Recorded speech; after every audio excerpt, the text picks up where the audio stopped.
Hey guys, Hogwarts Legacy is coming out February 10th.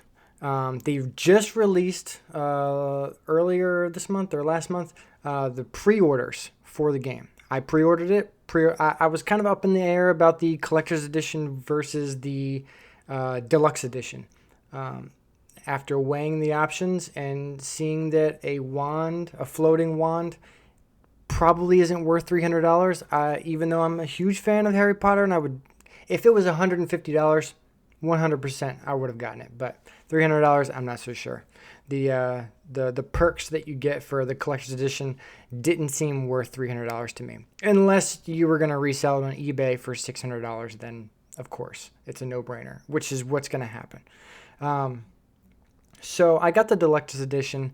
The PlayStation, I knew that they were coming out with some exclusives. I'm not a PlayStation player myself. Always have been Xbox and PC, and that's just about it. I've never went into the ecosystem of PlayStation. At the time when I was younger, I couldn't afford to get both consoles. Nowadays, I probably could, but I just don't see the point in building up a whole new game library. Granted, there are tons of games for PlayStation that I would love to play, such as God of War, The Last of Us, Horizon, all phenomenal looking games. Xbox has enough console exclusives and good games from Xbox and PC to keep me satiated for the time being. Will that change in the future? I don't know, maybe. But is Hogwarts Legacy's exclusive content going to do that? Absolutely not. I got the deluxe edition and I saw the exclusives that were coming up for PlayStation, and I was like, that's not so bad.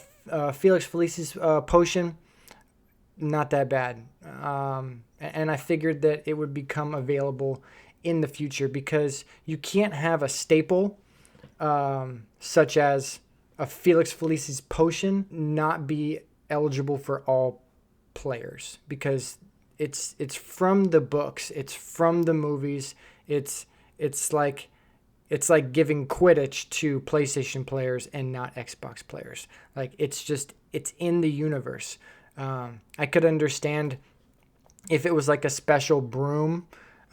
Maybe you get the Nimbus 2001s, but I wouldn't say that you would not be able to get like a Firebolt or a Nimbus 2000. Those are staples of the show and the books that you would not be able to block off to all players. 2001s, I could care less. The exclusives that are coming for PlayStation, they're going to give PlayStation members a Hogsmead shop. And this Felix Felice's potion and things like that, and they just don't seem very appealing or enough to tip the tables for me. Until the trailer for the Hogsmeade shop and exclusive quest came out. See, they tell you that PlayStation's going to get these exclusive things, and then they keep giving you a little bit more insight into what these things are. It's like, if they would have released this trailer beforehand, ahead of the pre-orders, I guarantee that PlayStation would have gotten vastly more pre-orders, because this is an amazing trailer for a side quest. Personally, I think that it's a throwaway quest. They looked at all the side quests, the optional quests that you can do in the game. This was never meant to be a PlayStation exclusive quest. They looked at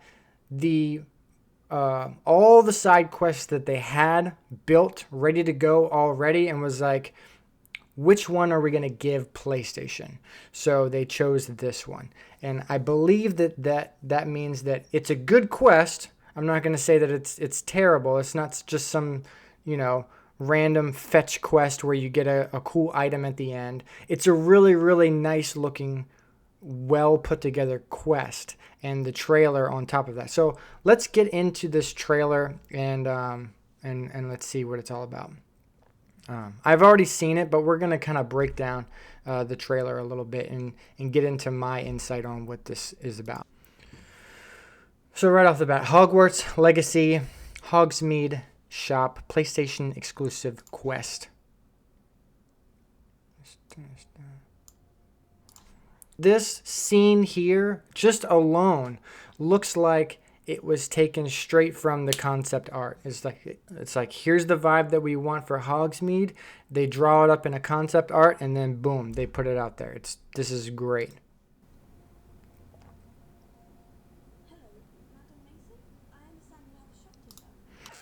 The way that they isolate her voice with this ambiance of music behind her, this is selling creepy vibes to me already. Just from that dialogue alone.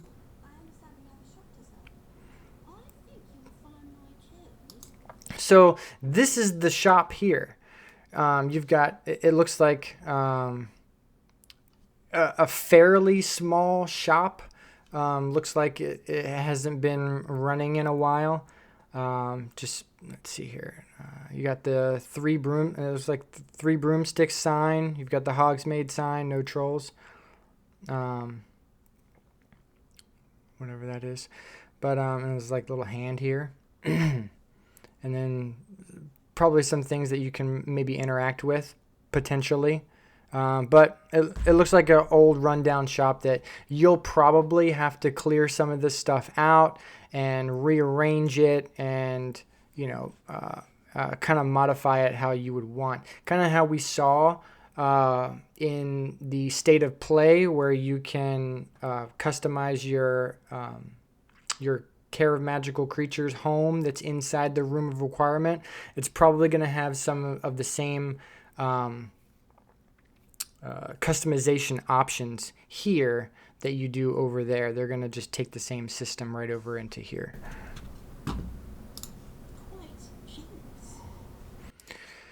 You'll find my terms quite generous. So I'm thinking that it's going to be a pretty inexpensive shop. She has a shop to sell, but the terms are quite generous, meaning that you're going to have to rid this shop of whatever this poltergeist is that's in the shop, do this quest, and then you'll receive the shop. What's the catch? You are wise to be wary. Why is your mistress selling the shop? She has had rotten bad luck with the last few tenants. The last few tenants probably died, so she can't keep people in the shop, and so she wants to just be rid of it. This is one of my favorite scenes.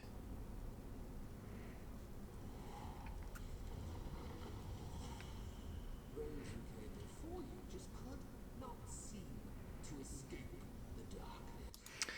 The mannequins are creepy, but this is another reason why I think that this was kind of something that they threw together, because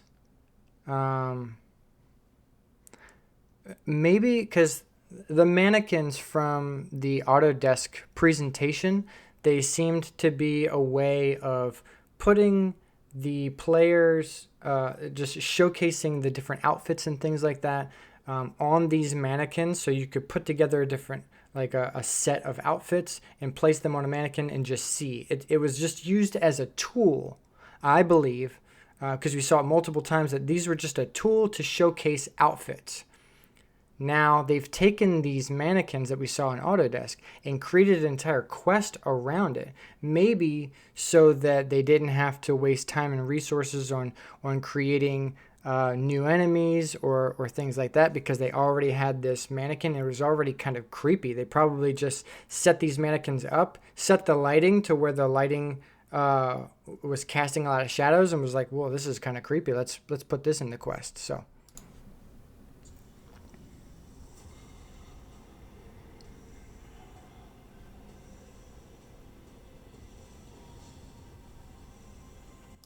Now, the way that mannequin moved back there,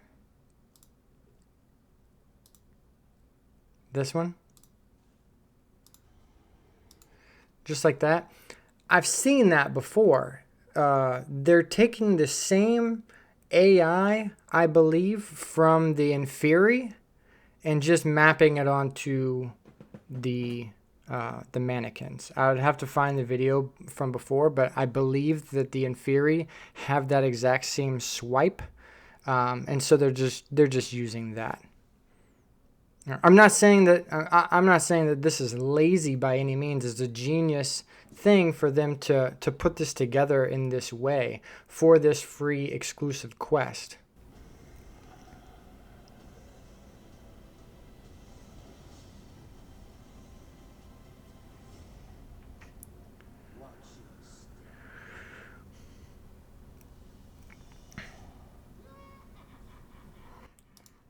So I think that having this as an exclusive quest for PlayStation, hopefully it does not deter people in any way or make Xbox people feel bad. For one, it's only a limited exclusive quest, so the quest will be available in a year's time, February 10th, 2024.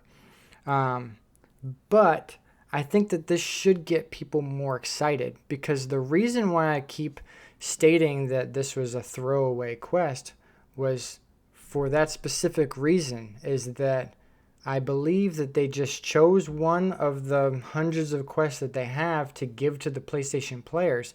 But people are freaking out and saying, oh, I can't believe that PlayStation gets this cool quest. It's just because they made a trailer about it. I guarantee that if the game comes out and I videotape and record just a random quest and stitch it together and edit it together correctly, I could make it look really, really cool too. And it's just the themes that they have going on, the music and all this other stuff. It just makes it seem like it's a more well put together quest. And it's also the first quest really that we've seen besides the Sebastian quest, but that's one that everybody gets. And this takes a different tone, sort of. We see a new character besides Sebastian, and this is completely an optional side quest. So is Sebastian's, but it just goes to show that, like, we've seen the Crucio quest with Sebastian. We've seen this quest. They're all going to be top notch. They're all going to be great. This is just a glimpse at one of them. So I don't believe that Xbox or PC players are missing out in any way. It's just we have seen so little that this quest here makes it seem like we're going to be missing out on something. But when you have hundreds of other quests, and not to mention, if you go back here, where's it at? There it is. The lock on the door. We've seen these many times. You know where else we saw them? In Fable. Any lock on the door in Fable, you could buy that place. You could break into it and steal things that are in the inside. I don't know if that's going to be a mechanic that you'll be able to break into this place, Alohomora this, and then steal everything inside any shop that has a lock. But I'm pretty sure that based on the other locks that we've seen in the ambiance videos and stuff, that there are going to be more shops that you can buy. This is not the only one. And personally, if I want to buy a shop, I honestly don't want to have to do a quest to get my shop. So more than likely, it's going to be easier to get a different shop. Obviously, it won't be free, but I think it'll be better in the long run. But that's just my take. I'm super excited for this game, even though that we don't get this exclusive quest, but we will get it a year from now. Hopefully, the game is still relevant and they're keeping it going with content and downloadable content and stuff like that, so that February 10th, 2024, I'll be ready to load up the game and play and get this shop, because I won't have a PlayStation. But I don't think that that's a huge deal. People should just be more excited that this is a quest. They didn't pick the best quest in the game to send over to PlayStation. They picked one. There's going to be plenty of others, that are going to be top notch just like this. And so that should make people even more excited about the game. But thanks a lot, guys. I appreciate you joining me on this. This has been Hogwarts Legacy exclusive PlayStation Quest. I'll be doing some more Hogwarts Legacy news in the future, more trailers that drop. I will be giving my input on the game. Hopefully, everything from here on out will be available to both platforms. But anyway, peace out.